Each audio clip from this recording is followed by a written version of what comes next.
ibaze kubyuka mu gitondo ugiye mu marushanwa ariko mu mugiye kurushanwa akaba atari abantu gusa harimo n'amarobo.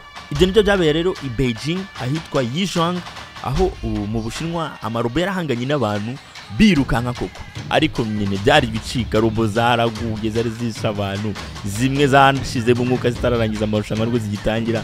Byari biryoshye reba ku mashusho urabibona neza. Ahangaha robo zirahagurutse, harimo robo 21 zose zari zihanganye n'abantu ibihumbi byinshi, hanyuma bagomba kwirukanka ibirometero 21. Urumva ukuntu ari byinshi, ariko nyine byari irushanwa rishimishije kuko byari byiteguwe, rimaze iminsi rivugwa cyane. Nanjye ubwanjye ndi muntu warategereje kureba ukuntu bizagenda kuri uyu munsi. Amarobo nibazaga se azatsinda, bizagenda bite.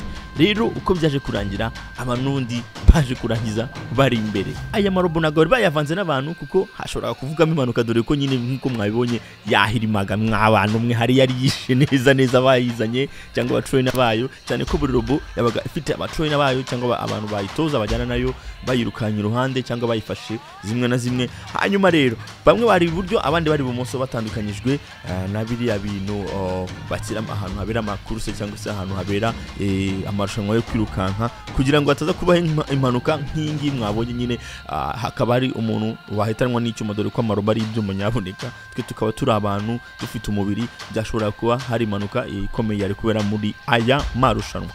Mu bagabo rero ubu wabaye wa mbere yakoresheje isaha 1 n'iminota 2 yonyine, ariko rero roborongo irangize rero ku mwanya kangahe numbaze, ntago bayishyize mu mibare y'abantu, ariko bayishyize mu mibare y'amarobo yasize izindi robo hari zabashije kurangiza n'izitarangiye. Yarangije rero ni yitwa Tiangong Ultra, yakoresheje amasaha 2 n'iminota 40 nyaboneka.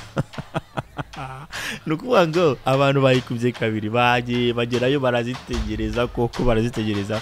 Niba bagiye no kurya bari bamaze no kuruhuka rwose, robo bazitegereje ikizikiri kwirukanka, zimwe zashizemo umwuka n'umuriro n'amavisi n'ibindi. Murabona ko yaguye, ndabona isa nk'iyo muri Unitry yaguye rwose. Wanze kwitekerezaho gatoya ngo yamaze nk'iminota 7 ikirimo kwitekerezaho, ikiri kugarura kaya uyanja n'akabaraga ngo ikomeze amarushanwa irongerera yaguruka. Robo zatangiza zifite rero amata yatandukanye, zari kuva kuri metero 120 kugeza kuri metero 180. Nuvuga ngo rero byari ibintu bishimishije. Ntago robo zigendera ku mapereza rizemewe, hari hemewe gusa robo zirukanka zigendesha amaguru nk'abantu zo twita humanoid.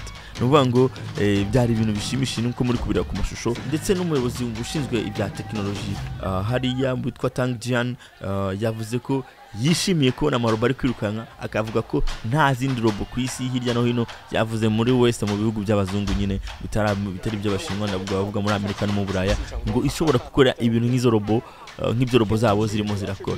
Mwabonye ariko icyo bita robot, murabona ukuntu robo zitangiye kwinjira mu bantu buhoro. Akandi kantu gasekeje kabaye hariya ngo nuko amarushanwa arangiye zafashe umwanya wo kwiyereka abantu baje kuzifasha cyangwa se baje kuzifana, ngo zikajya zibirika ko zihagazeho, zikabereka imitsi zikajya zikora amapompaje, izindi zikabereka. Urabyumva nyine nawe nk'umuntu urimo kwereka abantu ko ari uwadanje, ese ziri kutwereka ko zaje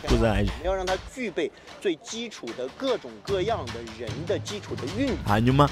Reka mbabwire ko no mu Japani hari ikigo gikora imodoka musanzwe muzi cyitwa Toyota, cyakoze umujyi ugiye kuberamo kunyura ubamo amarobo gusa n'ibindi bikoresho byose bidakenera gukoreshwa n'abantu nk'imodoka zijyana n'ibindi. Uwo mujyi ukaba wariswe Smart Woven City, ukaba waratwaye amamiliyari agera kuri 10 miliyari z'amadolari. Nuvuga ngo rero abantu n'amarobo batangiye kumenyera n'abatangiye kuzitwinjizamo gakeya. Hari abantu nkunda kubwira ngo mu minsi mike tuzatubana na robo, muzamuhura nazo mu mihanda, kandi ntago bizatinda. Navuze imyaka 3 ariko turacyari kumwe, turacyareba. Ese murabona mute ibintu by'amarobo n'abantu? AI murabibona gute? Ese murabona bikwiriye ko tubana n'amarobo tugatangira kurushanwa nayo kuryo twumva ko dufite ikibazo cy'amarobo iruhande rwacu, cyangwa murabona ari ibintu byiza byo kwishimira?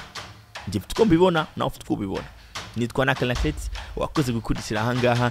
Niba ari ubwa mbere uragize, kora subscribe hano nkuvugira ibintu bijyanye na technology ndetse n'amakuru, nkakubwira ibishobora kugufasha, bishobora kugirira umumaro. Akangaka kariho kubaruhutsa kugira ngo murebe aho isi igeze, aho amarobo ageze. Nyaboneka ni mukanure murebe, mumenye ukuntu ibintu bimeze, mumenye uko mwitwara, kubera yuko twajwemo cyangwa ni byiza. Muri comments. Bye.